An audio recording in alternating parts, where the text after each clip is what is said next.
మల్లన్న గారు ఒక్క నిమిషం.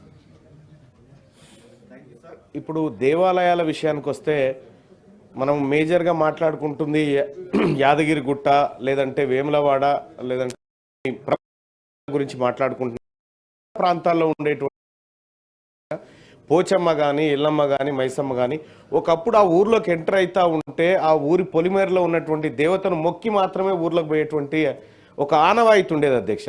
కానీ ఇవాళ గ్రామీణ ప్రాంతాల్లో ఉన్నటువంటి దేవాలయాల సంరక్షణ, అక్కడ ఉన్నటువంటి ఏది కుమ్మరులు కానీ లేకపోతే శాలివాహనులు ఇటువంటి వాళ్ళు ఆ గ్రామీణ ప్రాంతాల్లో వాటి సంరక్షణ చూస్తూ ఉన్నారు అధ్యక్ష.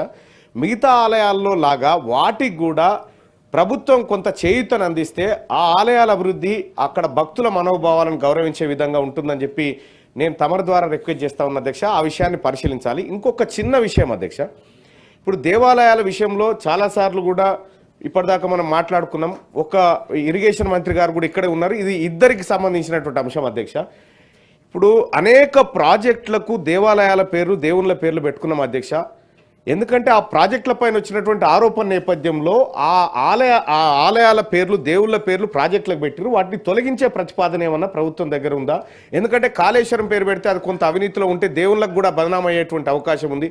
సరస్వతి అని చెప్పి లేకపోతే ఇంకా కొన్ని పెట్టిరు అధ్యక్ష. సో వాటి ప్లేస్లో, ఎందుకంటే వాటిని దేవుళ్ళ విషయంలో కొద్దిగా ఆ అంశాన్ని పరిశీలించాలి, దేవుళ్ళని విముక్తి చేయాలి అధ్యక్ష.